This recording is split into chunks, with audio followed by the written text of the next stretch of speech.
हमने आपको आंकड़े बताए, उसमें बीजेपी गठबंधन 247 पर पहुंच गया है, यह ध्यान रखिएगा। अब एक और बड़ा राज्य जिसकी चर्चा हर चरण के वोटिंग में हुई, पश्चिम बंगाल। 42 लोकसभा सीटें यहां पर आती हैं। तृणमूल कांग्रेस को यहां पर 29 सीटें मिलती हुई दिख रही हैं। हमारे एग्जिट पोल के मुताबिक कांटे की टक्कर बीजेपी और तृणमूल के बीच बताई जा रही थी।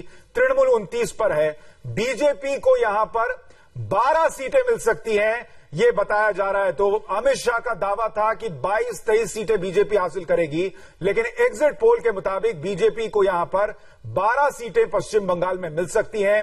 लेफ्ट का खाता नहीं खुलेगा, जैसा हम पहले भी चर्चा कर रहे थे कि लेफ्ट और कांग्रेस पश्चिम बंगाल से नदारद है और कांग्रेस को यहां पर एक सीट मिल सकती है। और अब आपको यह आंकड़ा देखकर 29 और 12 का आपको समझ में आ रहा होगा कि क्यों लगातार ममता बनर्जी और नरेंद्र मोदी के बीच लड़ाई हो रही थी, क्यों टीएमसी के समर्थक जो है वो बीजेपी के समर्थकों से भिड़ रहे थे।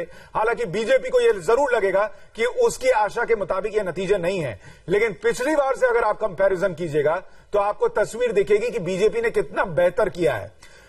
2014 में तृणमूल कांग्रेस 34 सीटें जीत पाई थी, इस बार वो घटकर 29 पर आ रही है, यानी उसे 5 सीट का नुकसान हो रहा है।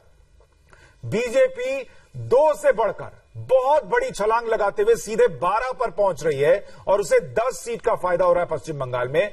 लेफ्ट जिसने 2 सीट हासिल की थी उसका वहां सुपड़ा साफ हो रहा है, वो 0 पर है उस राज्य में जहां से उसकी सियासत 34 साल तक बिना किसी विरोध के चलती रही। और कांग्रेस वहां पर 4 पर थी, वो घटकर 1 पर आ गई है। यानी अगर आप इस आंकड़े को देखेंगे पिछली बार के कंपैरिजन के लिहाज से, तो बीजेपी ने टीएमसी की 5 सीटें हासिल की हैं और उसने लेफ्ट और कांग्रेस में भी डेंट लगाया है। और जब हम पश्चिम बंगाल की तस्वीर बता देते हैं सौरभ, तो आंकड़ा आप देखिए बीजेपी गठबंधन का 259 पर पहुंच गया है और 54 सीटों के आंकड़े आने बाकी हैं। सुशांत, मैं तो इस वक्त बात करना चाहता हूं जयंत जी से, और जयंत जी को मैं कंग्रेचुलेट करना चाहता हूं।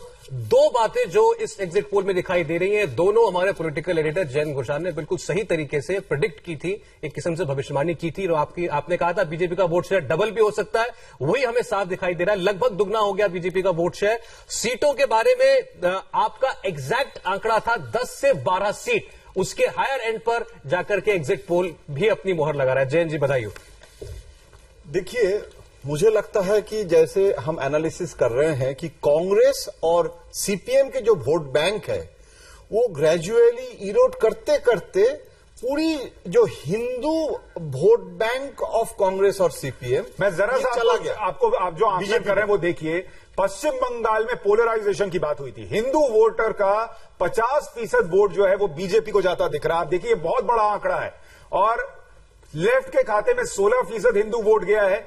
ममता बनर्जी की पार्टी को भी हम दिखाना चाह रहे थे, जहां पर उनको 27% हिंदू वोट गया और कांग्रेस को 3%। ये देखिए, हिंदू वोटर का 27% वोट तृणमूल के खाते में गया, लेकिन एक बड़ा वोट चंक जो है वो गया है बीजेपी को। अब आप मुस्लिम वोट शेयर की बात कीजिए, तृणमूल के खाते में 77% मुस्लिम वोटर का वोट गया है, जो कि बहुत बड़ा आंकड़ा है।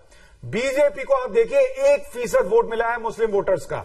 तो ये जो पोलराइजेशन की बात थी जो हम कर रहे थे, वो भयंकर तरीके पर से पश्चिम बंगाल में हुआ है। लेफ्ट को 7% मुस्लिम वोट मिला है और कांग्रेस के खाते में 14% मुस्लिम वोट गया है।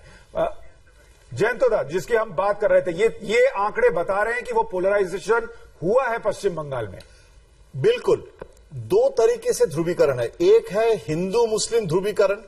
ममता बनर्जी ने जो मुस्लिम तुष्टीकरण के नीति लेके कभी इमाम का भाता बढ़ाया, कभी नमाज पढ़ना शुरू कर दिए, ये सब घटना जो है धीरे धीरे बीजेपी को एक बहुत बड़ा मुद्दा दिया। और सिर्फ गांव में नहीं, शहर में जो हम भद्रलोक कम्युनिटी कहते हैं बंगाल का, वो भी एक हिंदुत्व के इशू में मतलब ये काउंटर थीसिस हुआ है। लेकिन एक चीज मैं बताना चाहूंगा सुशांत, कि सिर्फ हिंदू मुस्लिम ध्रुवीकरण नहीं, इसमें एक राजनैतिक ध्रुवीकरण भी है। ममता के भी 8 साल हो चुके हैं, अभी 2 साल बाद विधानसभा है, तो इसके लिए पश्चिम बंगाल में ममता के खिलाफ भी जो एंटी, जैसा आप बता रहे थे कि लेफ्ट का जो काडर है उसने भी बीजेपी के लिए वोट देने के लिए कहा है कि भाई हमको तो फायदा नहीं हो रहा। लेकिन इस बीच आप देखिए कांग्रेस गठबंधन भी सैकड़े का आंकड़ा पार कर गया है। 107 पर कांग्रेस गठबंधन, बीजेपी गठबंधन 259 पर और स्पष्ट बहुमत से 13 सीट पीछे। अब हम आपको लिए चलते हैं बिहार। एक कमेंट बस करूंगा, ये कांग्रेस प्लस है। कांग्रेस खुद 100 छुएगी कि नहीं छुएगी ये अब भी तय नहीं है। हाँ, तो इस पे सट्टा मत लगाइए।